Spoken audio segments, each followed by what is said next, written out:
कैसे हैं दोस्तों। एक बार की बात है, राजा अकबर अपने दरबार में बैठे और फरियाद सुन रहे थे लोगों की। तो तभी एक गीतकार उनके राजमहल के बाहर द्वार पे आए और उन्होंने द्वारपाल से कहा कि मुझे महाराज से मिलना है, मुझे कुछ समस्या है। द्वारपाल क्योंकि लालची था, उसने कहा ठीक है, आपको महाराज से मिला जाएगा, लेकिन उससे पहले आपको हमारे जो सेनापति हैं उनसे मिलना पड़ेगा। लो ठीक है जी। तो वो उसे एक कक्ष में ले गया और उसने कहा जी ये महाराज से मिलना चाहते हैं। तो उसने कहा हाँ ठीक है, मिलवा देंगे, लेकिन उसके बदले तुम्हें 5 सोने की मोहरें हमें देनी होगी, तभी मिल पाओगे तुम। अब जो गीतकार था, गवैया था, वो गरीब आदमी था। उसने कहा भाई मेरे पास तो सोने की कोई मोहरें नहीं है, अगर मेरे पास होती तो मैं राजा के पास ही क्यों आता फरियाद लेके। तो उसने कहा बिना मोहरें दिए तो तुम नहीं मिल सकते। वो निराश होकर वापस लौट गया। तो वो पूछने लगा भाई क्या महाराज से मिलना असंभव है, बाहर किसी व्यक्ति से पूछा होगा। तो उसने कहा नहीं ऐसा तो नहीं है। तो ये द्वारपाल तो मुझे मिलने नहीं दे रहे, ये जो सैनिक है। तो आप एक काम करो, आप शाम के समय राजा बीरबल से मिलो, वो आपको महाराज तक पहुंचा देंगे। उसने शाम होने का इंतज़ार किया और बीरबल के घर पहुंचे। उन्होंने सारी बात बीरबल को बताई।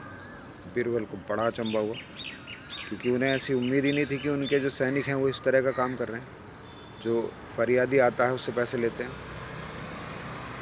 बीरबल ने कहा कि आप एक काम करें, आप मुझे 1 दिन का समय दें, तब मैं आपकी भेंट महाराज से करा दूँ।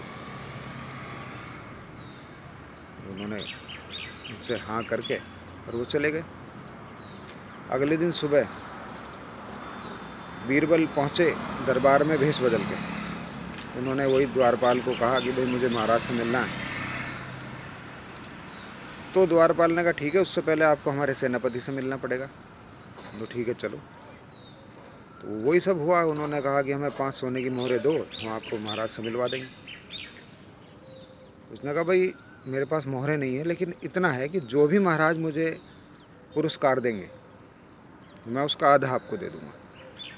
अब जो सैनिक था, सेनापति था, उसे तो लगा कि भाई वाह, महाराज तो बहुत बहुत धन देते हैं लोगों को। तो ये आधा कह रहा कि भाई तुम अपने वादे से मुकरना नहीं। नहीं, बिल्कुल नहीं मुकरूंगा, जो भी मुझे पुरस्कार मिलेगा उसका मैं आपको आधा दे दूँगा। ठीक। तो उन्होंने उसे अकबर के सामने दरबार में पेश कर दिया। अब बीरबल क्योंकि हर कला में माहिर थे, उन्होंने बड़ा मधुर गीत राजा को सुनाया। अपने भेष में नहीं आए वो, अपने उन्होंने भेष जो बना रखा था गवैये का, उसी में रहे। अब राजा बहुत खुश हुए उनके संगीत से, उस गीत से। राजा ने कहा बोलो भाई गवैये, जो भी उनका नाम था, कि बताओ आप क्या चाहते हैं। तो महाराज आप मुझे क्या पुरस्कार देंगे। उन्होंने कहा जो भी आप मांगो, मैं बहुत खुश हूँ आपके संगीत से, बताएं।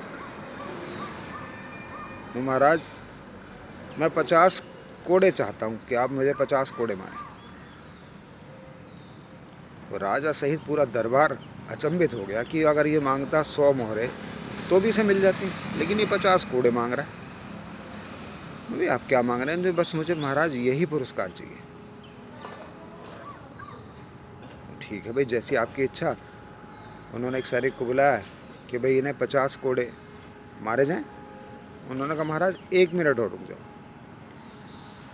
हाँ बताइए। मैंने किसी से वादा किया है कि मुझे जो भी पुरस्कार मिलेगा मैं उसका आधा उसके साथ बांट लूँगा। उन्होंने अब ये क्या है। तो उन्होंने उन सैनिकों को बुलवाया जिन सैनिकों ने उससे 5 सोने की मोहरें मांगी थी। और वो सैनिक आए कि ऐसे ऐसे बात है। तो अकबर को समझने में 1 सेकंड भी नहीं लगा। उन्होंने कहा बीरबल आप अपने वेश में आइए, मैं आपको पहचान गया हूँ, आप बीरबल ही हो सकते हैं। क्योंकि इस तरह का चोरी पकड़वाना, इस तरह का ज्ञान लगाना, इस तरह का दिमाग लगाना केवल बीरबल कर सकते हैं। बीरबल अपने मूल वेश में आए, तब उन्हें सैनिकों को उन्हें सजा दी गई और वो जो गायक था उसे बुलाया गया और महाराज से उसकी भेंट कराई गई और आइंदा से ये कह दिया गया कि अगर किसी भी सैनिक ने किसी भी फरियादी को रोका तो मेरे पास आने से, तो उसे मृत्यु दंड की सजा दी जाएगी। तो इस तरह से महाराज की जो आंखें थी बीरबल ने खोल दी कि उनसे मिलने तक के लिए उनके सैनिक पैसे लेते थे, बाहर स्वर्ण मुद्राएं लेते थे। तो इस कहानी से एक बार फिर बीरबल ने साबित कर दिया कि उनके जैसा चतुर व्यक्ति कोई नहीं था। तो दोस्तों, जीवन में खुश रहें, स्वस्थ रहें, मस्त रहें। Thank you.